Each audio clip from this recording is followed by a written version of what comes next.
예, 기대하시라 개봉박도 지난주에 박정희 대통령 가 일생에 이제 장군이 되시고 미국 유학 가는 거 얘기하려다가 시간상 못했는데 오늘 이제 그 이야기를 좀 하게 되겠는데 그 전에 요 사진 지난주 말씀드렸죠. 이게 52년 4월 5일 날 바로 제2군단 창설식 때 포병사령관 박정희 대령의 모습입니다. 그리고 벤프리트 사령관이고 백선엽, 그리고 제가 이분을 찾아냈어요. 이분이 바로 미 8군 부참모장 G 마틴 준장이십니다. 자, 어쨌든 자 보세요.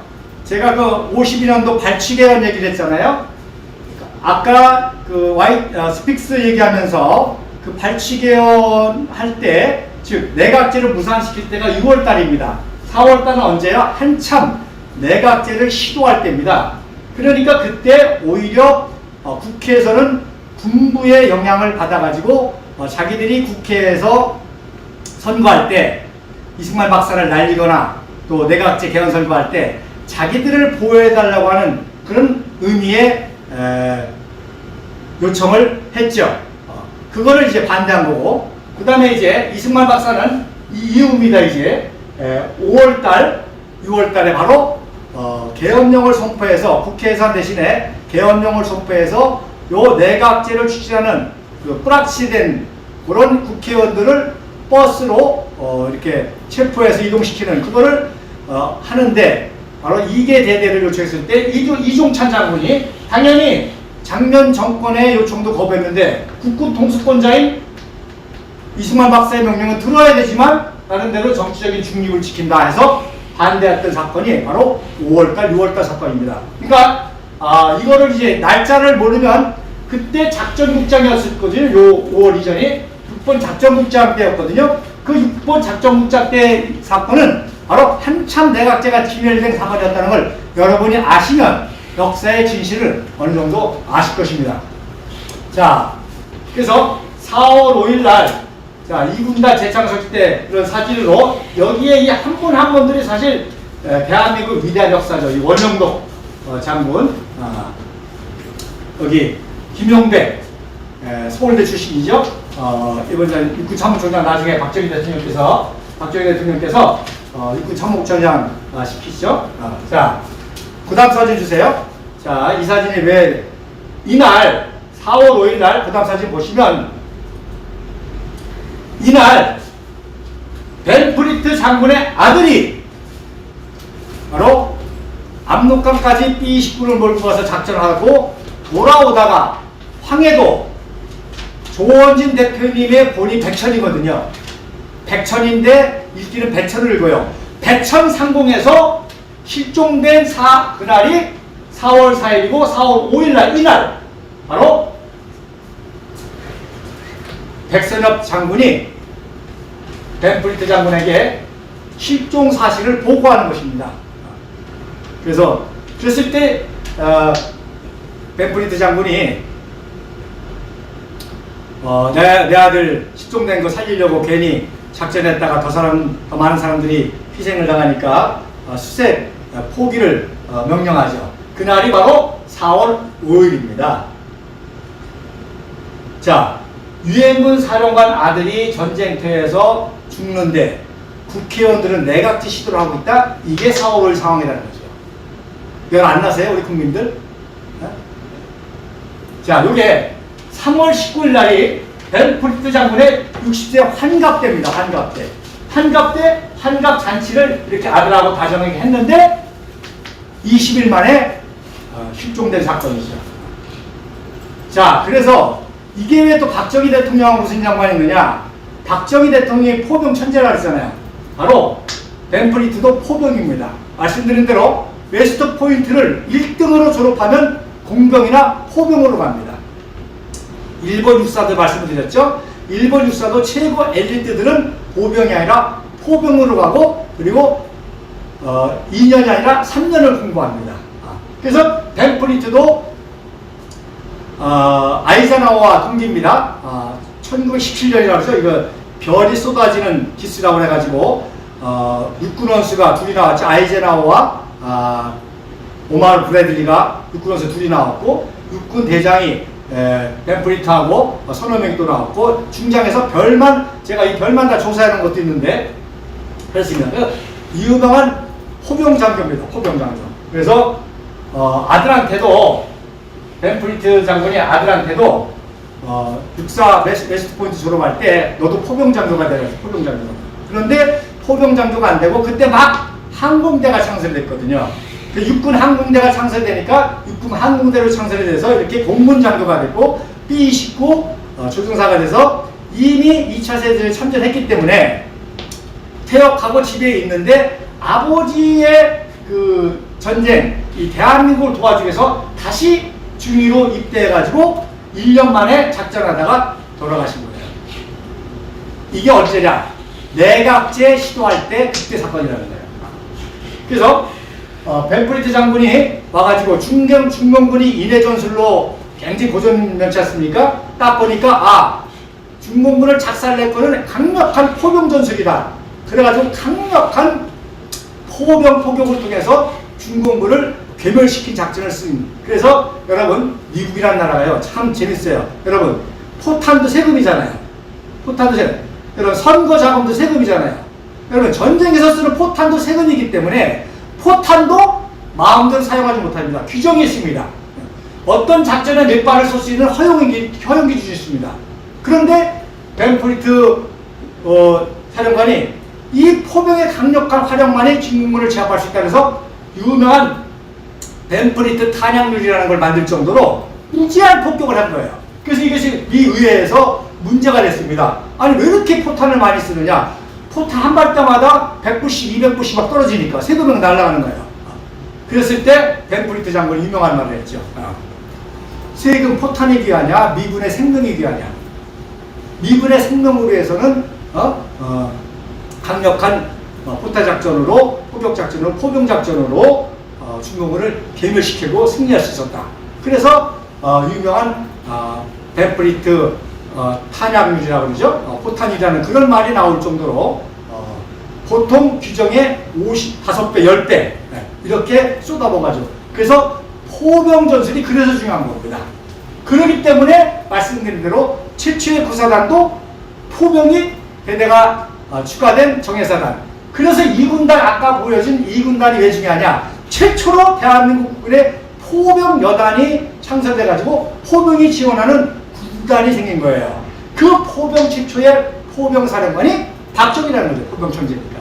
이때부터 벤프리트와 인연이 깊었던 거죠. 자, 그 다음 사진 보시죠. 그 다음 사진 보면 이것도 이제 지난번에 본 사진 가운데 하나인데, 그 다음 사진 한번, 세 번째 사진 한번 보여주세요. 자, 세 번째, 예.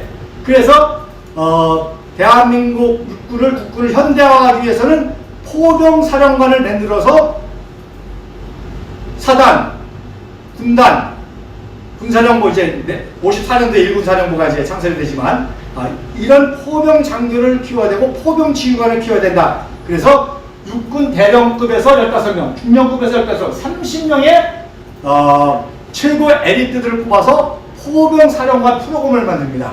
그때 박정희 대령이 2등으로 수료하죠. 아마 2등, 이분을 늘 1등만 했는데 2등하기 신기해요. 하기야 뭐 여기 15명의 젊은 아주 쟁쟁한 또 똘똘한 청년들이 많잖아요. 이 15명. 이것도 제가 다 명단을 다 가지고 있는데 하나하나 얼굴을 맞춰보면 좋은데 시간이. 그래서 제가 1차 강의 때도 그렇고 어려서부터 리틀 나폴레옹이라, 그래서 나폴레옹, 포병장교, 포병천재, 아시아의 나폴레옹, 아시아의 포병천재, 이 별명이 계속 따라가는데 아까 그 사진 다시 한번, 포병학교 사령관, 포병사령관 프로그램 사진 다시 한번 보여주세요. 네. 예, 그래서 제일 나이가 많죠.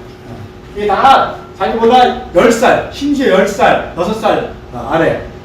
2등으로 실려 이게 대령, 그 당시에는 이제 태극 모양으로 동문함이 3개였었죠. 요게 이제 중령급, 15명의 중령급 장교들, 이제 대령 예정자죠. 그리고 이제 준장 진급 예정자로 그래서 이기생의 선두주자로, 그래서 송석하가 24단이 창선되는 바람에 최초의 장군으로 사단장이 됐고, 이기 그 다음에 선두주자로 이제 포병사령 프로그램 때문에 늦은 나이에도 장군으로 진급을 하게 됩니다. 그리고 이걸로 마치자 그 다음 사진 보내주세요.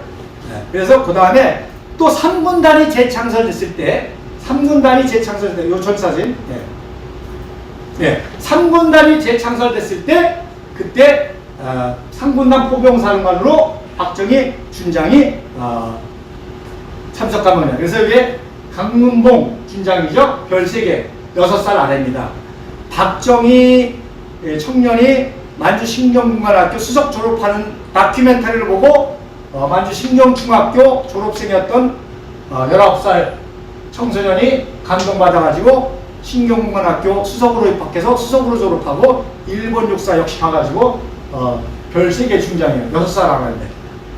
그래서 박정희 대통령을 한마디로 말하면 인내의 사람입니다. 인내의 사람. 그래서 이러한 굉장한 자존심을 가지고 그 모든 수치와 수모를 다 참고 때를 기다리는 인내. 그래서 제가 이 모자 안 쓰는 것도 말씀드렸죠. 모자 안 쓴 거. 이게 장군 막 백순이 여러분 장군 되면 뭐 금으로도 이렇게 선물하고 그런다잖아요. 근데 장군 되고 3군단 포병사령관이 돼서 최명신 68년 대장, 60년 대장 3군단 참모장으로 임명식하는 그 환영식. 이분이 이제 송석하 24단장이고 이기생 동기생인데 먼저 별 달았죠. 이분이 이제 박정희 장군보다 한 살이 더 많으신 분이에요. 이게 아까 강문봉 벌써 별 2개 달았어요. 아까는 2군단 참모장일 때 별 하나였다가 별 2개 달고 7사단장으로 부임한 거예요. 6살 아래인데.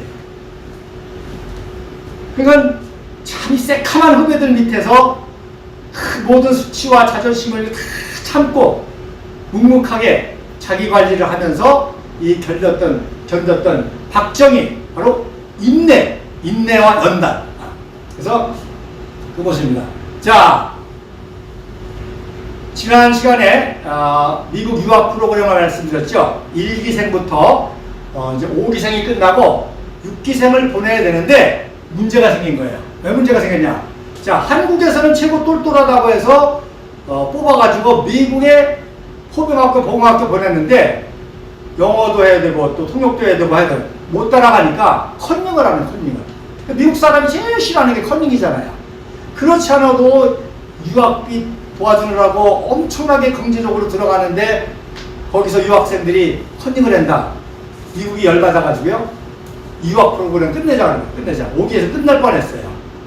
그때 이승만 박사가 또 계속 해가지고 계속 진행시키면서 6기생을 똘똘한 놈 뽑아가지고 미국 놈을 납작해 하자. 그래가지고 최초는 아니더라고요. 지난번 이제 본 것처럼. 그래서 장군으로는 박정희 장군이 뽑혀가지고 미국 유학을 가게 됩니다. 자, 그러니 여러분 미국 유학 가면은 갔다 오면은 정말 탄탄저가 열리는데 얼마나 경쟁이 심하겠어요. 바로 서로 가려고 인맥을 통해 가지고 박정희 장군을 모함했죠. 뭐를 모함해요? 그 스푼 때 또 엮였던 남도한번 가지고. 그래가지고서는 미국 유학을 못 가는 상황이 온 겁니다. 그러니까 박정희 장군이 참다 김창룡한테 얘기를 했죠. 이게 특무부대장입니다.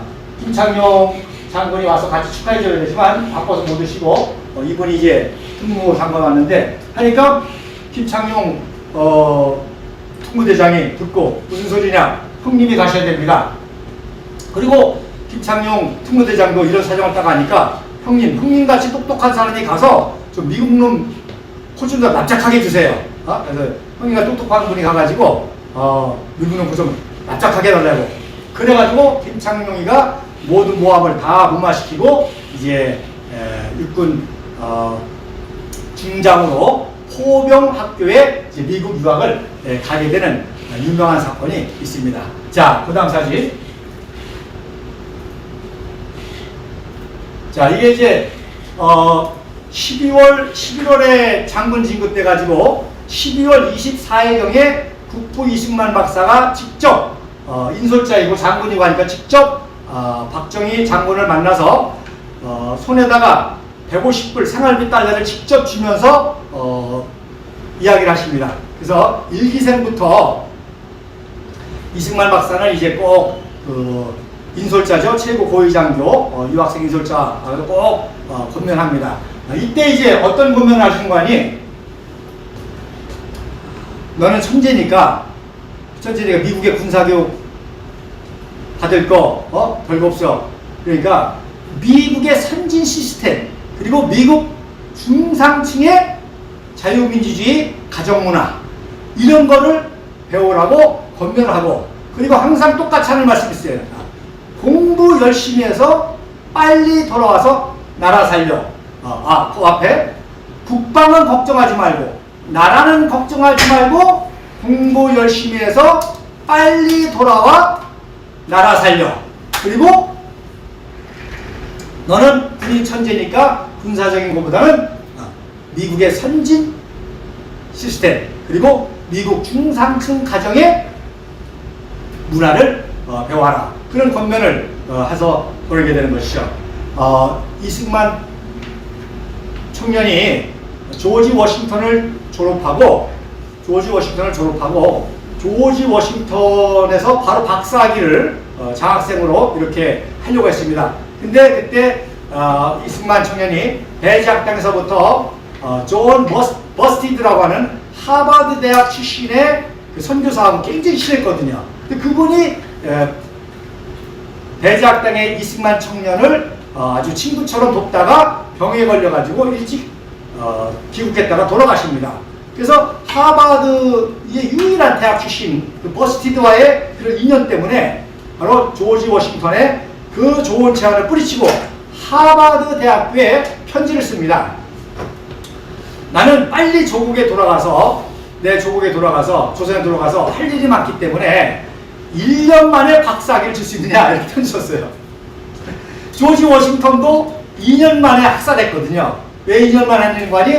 배제학당이 컬리지 과정이었기 때문에 그 2년을 공부한 걸 인정해주고 또 동양학의 대가로서 그 학문을 인정해줘가지고 2년 만에 졸업을 한 거거든요. 그런데 하버드 대학에다가 1년 만에 박사학위를 줄 수 있느냐?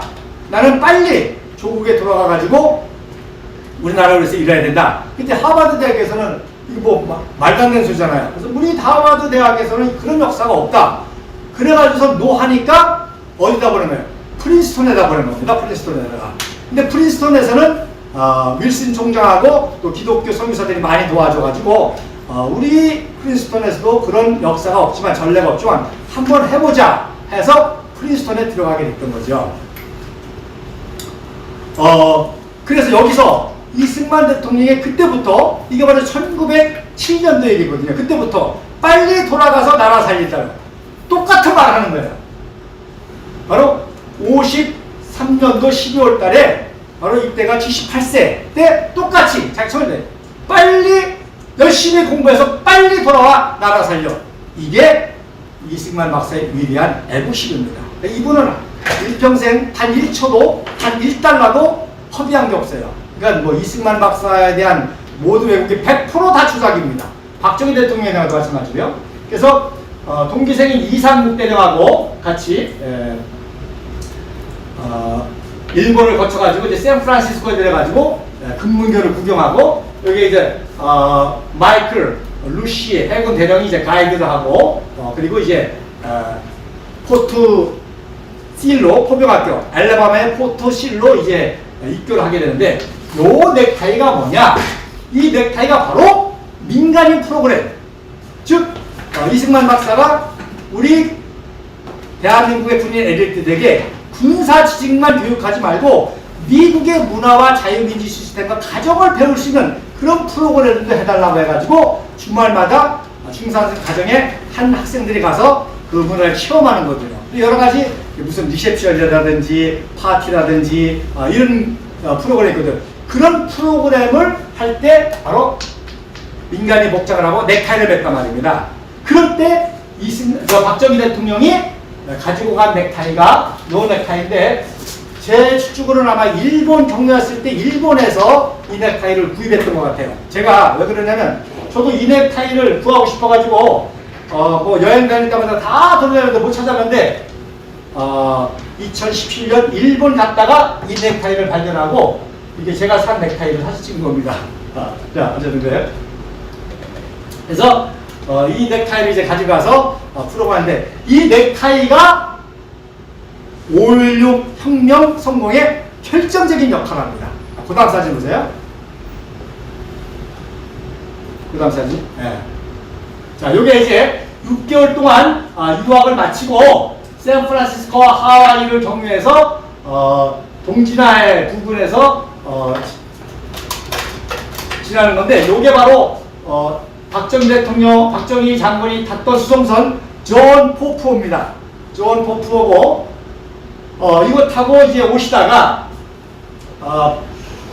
박정희 장군이 이렇게 제주도를 배경으로 해서 선상에서 스케치를 한 그림입니다. 그러니까 이 박정희 대통령은 뭐 천재세요. 뭐 음악, 미술, 뭐 스포츠. 그래서 직접 이제 스케치한 건데 재미난 거는 단기 4278년이라고 쓰셨어요. 단기 4287년입니다. 그러니까 박정희 대통령도 6개월 동안 미국에서 서기를 쓰다 보니까 단기를 헷갈리셨는지 잘못 쓰셨어요. 그러니까 역사란 이런 겁니다. 본인이 잘못 기록할 수도 있거든요. 본인이 기억이 잘못될 수도 있거든요. 오히려 후대에서 많은 주변의 자료를 가지고 더 정확하게 역사를 이해할 수가 있다는 겁니다. 그러니까 박정희 장군도 오게 한 거예요. 그러면 이거를 실질적으로 밀었을 때 아주 몇 년 차이가 납니까? 9년 차이가 나죠? 굉장히 커프지가 되는 거예요. 그럼 이건 이제 말이 바뀌죠? 이거는 이제 또 하필이면 1959년도에 이승만 박사가 박정희 소장하고 군부의 요직들을 대만 견학을 보냅니다. 대만 견학. 그럼 대만 견학 사진으로 오해할 수가 있거든요. 자, 그래서 6월 26일 날 이제 지나면서 그림을 그리셨고 27일 날 인천항에 도착했는데 30일 날 박근영 영예가 탄생을 하죠. 그래서 재밌는 얘기로 박근혜 대통령은 대령의 딸이고 박근혜 영예는 장군의 딸입니다. 그리고 박지만 군은 저하고 이제 58 개띠기도 한데 박지만은 소장의 아들이죠. 원래 소장의 아들이죠. 자, 그래서 이제 그런 사진이고요. 자, 그러면 이때 이제 돌아오시게 됐는데 그 유학 기간에 썼던 넥타이하고 5.16은 무슨 관계가 있느냐? 자, 마지막 그 다음 사진. 자, 요 사진이 이제 세월이 걸려가지고 57년도 3월 20일 육군대학을 졸업하고 40세 때에 포천에 있는 제6군단 부군단장으로 부임을 하게 됩니다. 그때 군단장이 누구냐? 백인혁 중장입니다. 백선혁 동생. 몇 살 차이? 6살 차이에요. 6살. 6살 후배 백인혁. 중장 군단장이고 부군단장으로 가게 됩니다. 그래서 이때 이제 유명한 백인혁 중장하고의 이제 갈등으로 인해서 예편 위기에 닥치게 됩니다. 여러분 이것도 여러분들이 이해를 하셔야 되는데 백인혁 장군은요 북부 이승만 박사가 제일로 아꼈던 장군 중에 하나, 제일 사랑했던 장군 중에 하나입니다. 백선혁 장군보다도 백인혁을 먼저 알았어요. 백인혁이가 17년대 연대장 하면서 옹진전투에서 잘 싸워가지고 그래서 17년대가 후퇴하고서는 수원비양장 때 대통령 최초 경호부대가 17년대였습니다. 그래서 메가더가 수원에 오지 않았습니까? 그때 경호부대가 백인혁 대령이 지휘하는 17년대였습니다. 그때부터 백인혁이를 이승만 박사가 굉장히 사랑했죠. 인천 상륙작전도 이제 참석하게 되고 그러니까 뭐 백인혁은 그야말로 그 당시에는 뭐 이승만 박사의 총애를 받는 그런 최고의 적이니까 세상 말로 그냥 굉장하죠. 그런 관계를 알아야 됩니다. 그런데 이제 부군단장이란 말입니다. 그래서 여기에 대해서 뭐 또 루머가 전설이 많아요. 뭐 조인타를 깠다 다 거짓말이고요. 그래도 아무리 부군단장이지만 자기 형님 백선엽 장군보다도 선배고 또 여러모로 선배인데 박정희 춘장에게 그렇게 함부로 했겠어요? 정확한 소식은 철모를 뚫렸다는 철모를. 그래서 박정희 대통령 철모를 그래서 이제 박정희 대통령이 굉장히 이제 장군이 자존심이 상해가지고 이때 이제 예편을 각오하고 할 정도로 그때 이제 유경수 영부인이 백선엽 장군에게 입구 참모총장에게 얘기해서 7사단장으로 다시 부임하게 됩니다. 그래서 55년도에 5사단장을 마치고 이때 갔는데 다시 7사단장으로 사단장을 2번 하게 되는데 또 재미난 거는 5사단하고 7사단하고 부대 교체해가지고 7사단에 갔는데 5사단 지역인 거예요. 그러니까 박근혜 영예는 5사단 때도 인제에서 있었고 7사단 때도 인제에서 있었고 그리고 지금 12사단 지역이거든요. 그래서 박근혜 대통령은 어린 시절의 추억이 바로 인제 여기죠. 자, 아무튼 그래서 그때 준장 때 사진이 이 사진인데 요게 CIA의 장군 그 리스트 파일입니다. 그러니까 당연히 미국 CIA에서 대한민국 육군 장고들에 대해서 다 조사를 하죠. 그래서 뭐 진급하는데도 이렇게 또 군사고문단에서 하고 그리고 당연하죠. 신생국가, 전쟁을 친 신생국가, 전 세계 그 당시에 다 신생국가들이 군사 쿠데타가 일어나는데 군사혁명이 일어나는데 당연히 대한민국도 관리하죠. 그래서 대한민국의 쟁쟁한 장성들을 뽑아가지고 파일 관리를 하는데 그때 바로 CIA에서 만든 파일이 요때 파일입니다. 1957년도 파일입니다. 그리고 이때 파일로 박정희에 대한 파일이 끝나버린 거예요. 왜? 자, 보세요. 이미 6살 아래인 백인엽이가 육군 중장이고 송효찬, 강문봉 이런 사람들이 쟁쟁한 그 당시에 대한민국의 그 메인 장교들끼리 그 사람들만 관리하고 이때 끝나버린 거예요. 박정희는 나이도 많고 준장이고 하니까 그 CIA 관리대장에서 끝나버린 거, 파일 여기서 끝나버린 거예요. 자, 그랬는데 61년 5월 16일 박정희 소장이 혁명을 일으켰다니까 박정희가 누구야? 아무도 모르는 거예요. 왜? 3년 전에 파일이 끝나버렸으니까. 그래가지고 미 대사관도 그렇고 CIA에서도 그렇고 박정희가 도대체 누구야? 박정희를 제일 잘하는 사람 찾아와. 그랬더니 박정희가 육군 준장 때 미국 유학 간 적이 있습니다. 그래 그때 미국 유학을 했기 때문에 그때 통역했던 통역장교가 조성규인데 그 조성규가 아마 박정희 장군에 대해서 가장 잘할 겁니다. 6개월 동안 같이 먹고 살았으니까요. 6개월 동안 유학하면서 같이 먹고 살았고 또 미국 유학했다는 게 미국 시야에서는 굉장히 중요한 포인트 아닙니까? 그래가지고 조성규를 찾아왔더니 조성규가 그 당시 연세대학교 영문학과 교수로 있었던 거예요.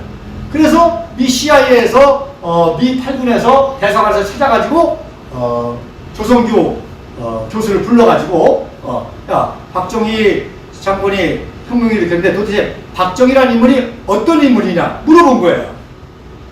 그러니까 조성규 이 교수가 생각하다가 그 다음 파일 좀 주세요. 요거 말이죠. 요게 이제 조성규 교수님인데 요거 다시 한번요. 아까 그 사진. 예. 원주 출신이신데 나 에리사라고 미국 여성 교사한테 영어를 배운 사람입니다. 그래서 청년 때 해방되고 영어를 배웠기 때문에 그래서 영어를 잘하는 통역장교가 됐던 거죠. 그래서 그 제자들이 나중에 모여서 나 에리사 선교사님 기념비에서 에스더 선교사님, 로이드 선교사님 기념비를 찾았는데 그때 이제 조성규 교수님 사진으로 유일하게 제가 구해가지고 올린 겁니다. 자, 그 다음 사진 이제. 그래서 조성규 교수에게 박정희라는 장군의 어떤 인물이냐? 그랬더니 조성규가 이 사람도 뭐 똑똑한 사람이잖아. 혁명을 일으켰으니까 내 한마디에 혁명의 운명이 달렸구나. 그래가지고서는 생각하는 게 세 가지 생각하는 겁니다. 자, 첫째, 6개월 동안 포병학교 유학을 했는데 박정희는 한 번도 컨닝한 적이 없습니다. 두 번째, 박정희 장군은 그 당시 생활비 150불 줬어도 박근혜 임신했지, 박근혜 대통령 우유 먹어야지. 그러니까 그걸 다 보내고서는 이제 최소한 돈 가지고 생활할 거 아닙니까? 그런데 맥주 한 캔이라도 빌려 먹으면 반드시 갚았다는 거야. 그 다음에 세 번째로 아까 그 넥타이를 박정희 준장이 유학을 마치고 돌아가면서 조선교 대위 그동안 6개월 동안 통역해줘서 너무너무 고마워. 근데 내가 당신한테 선물 줄 건 없고 내가 민간인 프로그램 때 냈던 넥타이인데 이거 선물로 줄게. 그래서 선물을 주면서 그 넥타이를 딱 보여주면서 아까 넥타이 한번 사진 다시 보여주세요. 넥타이 한번 다시. 예, 이 넥타이를 딱 보여주면서 자, 이게 뭔지 알아? 이거 보니까 잘 모르겠거든요. 이게 뭐예요? 자유, 평등, 박애. 자유, 평등, 박애. 뭐예요? 프랑스어입니다. 프랑스 국기로 디자인한 넥타이인데 이게 자유, 평등, 박애. 그래서 딱 결론 내는 박정희라는 인물은 정직한 인물이고 금전에 뜻한 분이고 이분은 프랑스 혁명과 같은 혁명을 꿈꾼 사람입니다. 그 말이 딱 세 마디 한 거예요. 그들이 CIA나 이제 그 대사관에서 이해를 했죠. 그리고 집에 갔습니다. 조선교대위가 집에 가서 이렇게 보니까 생각해보니까 자기가 지금 엄청난 일을 했잖아요. 혁명운동을 가르는 거. 그러니까 그 다음날 자청에서 또 갑니다. 자, 그 다음 사진 한번 다시 보여주세요. 그 다음 사진. 예. 그 다음날 이 혁명공학, 그 당시 뿌려졌던 혁명공약을, 여기 그 당시 뿌려졌던 팜플렛인데 혁명공약을 가지고 미 대사관과 CIA들을 가서 만나가지고 뭐라는 거 아니? 자, 당신들이 혁명공약 읽어보고 여기서 하나라도 빼거나 더할 거 있으면 말씀하십시오. 혁명공약 5가지 다 알죠? 반공을 국시로. 그래서 말로만이 아니라 진정한 반공태세. 두 번째, 유엔 헌장을 준수하고 국제협약을 이행해서 미국을 위시한 자유관과 유대를 공고해야 한다. 그 다음에 모든 부정부패 구학을 일수하고 국민 도의와 민족 존귀를 회복시킨다. 그리고 절망의 기아 선생에서 경제를 회복시킨다. 그리고 민족의 수건인 자유통일을 이룰 것이다. 그리고 6번째는 이건 정치적인 멘트죠. 때가 되면 민정이 일어난다. 자, 5가지. 당신들이 이 공약 중에 한 자라도 뺄거나 더할 것이 있습니까? 완벽하잖아요. 그 바로 케네디 대통령에게 박정희는 혁명입니다. 인정을 받은 거죠. 그래서 뭐 이런 걸 모르면 뭐 육사생도가 뭐 퍼레이드 해가지고 인정했다 뭐 그러는데, 자, 그다음에 그래서 그다음에 여기 이제 제 육관부 사령관 소종철 소장이고요. 육사 1기 나중에 국방부 장관 하죠. 그다음에 이게 이제 이석재 나중에 그 세무서 관세청장 하신 분 소령. 이게 박정희 소장의 유일한 이제 컬러 사진인데 이 선글라스 얘기는 제가 그전에도 한번 했을 거예요. 그리고 이게 박정희와 가장 친한 이알림 1군 사령관입니다. 이런 사람. 자, 중요한 말씀 하나 드릴게요. 그 당시 사회 분위기가 이 군인이 나와서 혁명해 주기를 국민들이 바랬습니다. 그래서 많은 청년 장교들이 누가 혁명의 지도자가 됐으면 좋겠냐 해서 대상이 된 인물이 박정희, 박병건, 그리고 이알림입니다. 그래서 많은 젊은 청년 장교들이 이알림 장군에게 장군님 빨리 혁명하십시오. 빨리 혁명하십시오. 편지까지도 썼습니다. 그런데 이알림 장관은 안타깝게 작년 정권에서 1군 사령관에 임명이 됐기 때문에 자기가 혁명을 하게 되면 그야말로 임명권자를 그렇게 하는 상황이 되는 것이고, 또 그야말로 일군 사령부 최고 요직이거든요. 가만히 있으면 육군 참모총장 간답니다. 저는 솔직히 말씀드려서 이하일 장군이 훌륭하긴 하지만 용기의 문제라는 거예요. 조원진 대표님이 항상 말씀하시는 거, 이 탄핵 과정에 지식인들 용기를 시작하잖아요. 다들 잘못됐다는 거 알면서도 안 나오는 게 용기. 자기 내려놓을 거. 그러니까 내려놓을 게 너무 많은 거예요.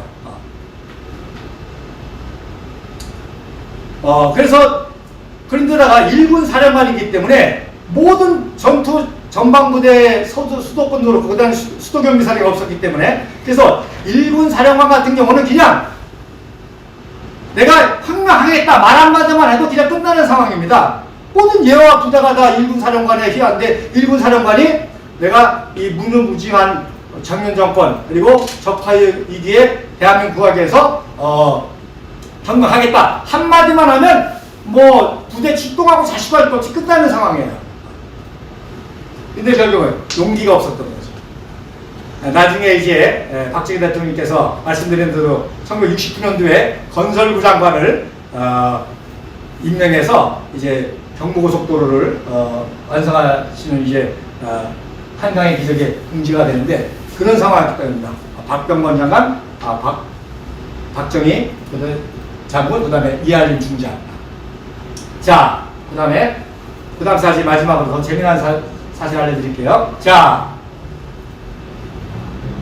1961년 4월 19일 4.19 1주년 때 박정희 소장이 혁명을 하려고 소문을 일부러 냈습니다. 왜? 국민들이 어떻게 반응하느냐. 그리고 또 여차하면은 그때 4.19 때 촛불 집회하고 횃불 집회하고 종북좌파가 난리가 치면 그걸 진압하는 명목으로 혁명을 할 것이고 또 혁명 4.19에 한다는 것을 미리 이렇게 소문을 해서 국민들이 어떻게 반응하냐 들어봤더니 국민들이 다 기다리는 거예요. 혁명을 기다리는 거예요. 그런 상황이에요.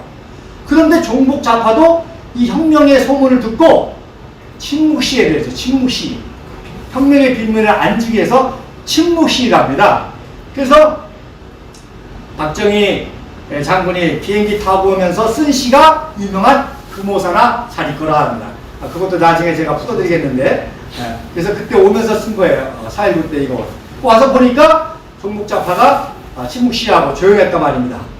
자, 일주일이 지났어요. 26일날 워싱턴 DC에서 벤프리트 장군은 혁명을 한 줄 알고 혁명 지지선을 한 거예요. 혁명 지지선언을. 혁명 지지선을 한 거예요.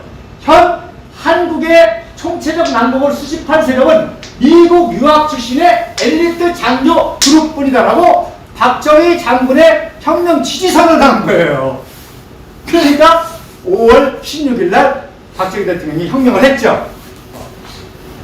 이거는 아주 정말 중요한 사실이죠. 그래서 벤프리트 장군은 이미 박정희 장군과 미국의 그 당시 이제 하버드의 정일권이 유학하고 있었고, 그래서 이런 정보를 다 알고 제일 먼저 미국에서 벤프리트 장군이 혁명 지지선언을 한 거예요. 그리고 한국전에 참전했던 장성들이 다 미국 고위층이거든요. 랜리처 합참의장, 맥브루더, 다 전우들이거든요.